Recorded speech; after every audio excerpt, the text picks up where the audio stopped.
Well, is the government approaching this recovery process correctly? Or are human rights being infringed? We're joined now by Busisiwe Zasekahaya from the organisation Ryt2 Protest. Busi, good afternoon to you. We've seen police officers and soldiers going into people's shacks demanding entry.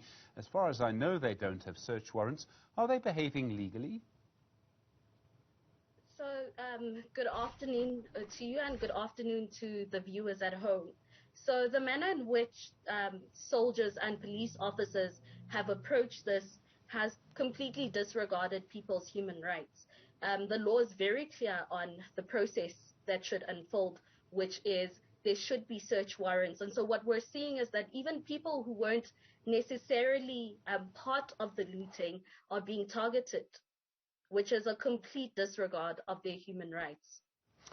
I would imagine, to argue from the other side, the argument would go, if people have stolen goods, should they keep them? Well, if you look at the goods that are being confiscated, most of the goods that are being confiscated are food items. And so how do you justify taking away people's food items? And there have been reports of people's food items being taken away even when they had receipts for them. So I don't think the manner in which it's being done is correct. I suppose the problem here is that government wants to ensure, after what happened 2 weeks ago, that the rule of law is respected in South Africa. A part of that is that you're not allowed to keep stolen goods, no matter what they are. I mean, I hear you on food, I get it, but the law is the law, would go government's argument. How should it deal with this problem then? What would be the right thing to do? So I think there isn't a clear-cut strategy on the best way forward. We do acknowledge that we're living in unprecedented times, so I don't think that there's a clear-cut strategy on the best way to do this. But I don't think that the way it's being done is right. The average South African doesn't keep receipts for things. I think we all agree on that. It's a very complicated situation. It goes in some ways to the reasons as to why the protests, or really rather the violence and looting, happened in the first place and went on for so long. But how does government assert its authority? I mean, does it send in police? Does it maybe knock on doors very politely and say, if you want to give goods back, now's the time? Have some kind of, what I'm getting at is have some kind of amnesty period, perhaps.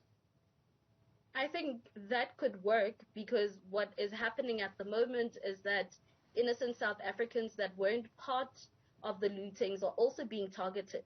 If you also look at where where the areas that they're going to confiscate these goods, they're going to informal settlements. So it's inherently anti-poor.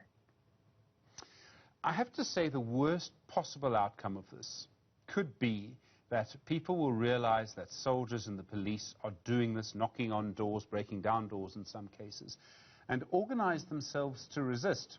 In other words, the worst outcome would be a community saying to soldiers, you're not coming into our area. That would be a huge problem.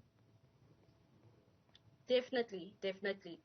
Because what we're also seeing is an invasion of privacy. People aren't, there aren't any search warrants to go into people's homes, and so people can say no. Busisiwe Zasekahaya, Project Coordinator at Ryt2 Protest. Thanks very much indeed. I do appreciate it.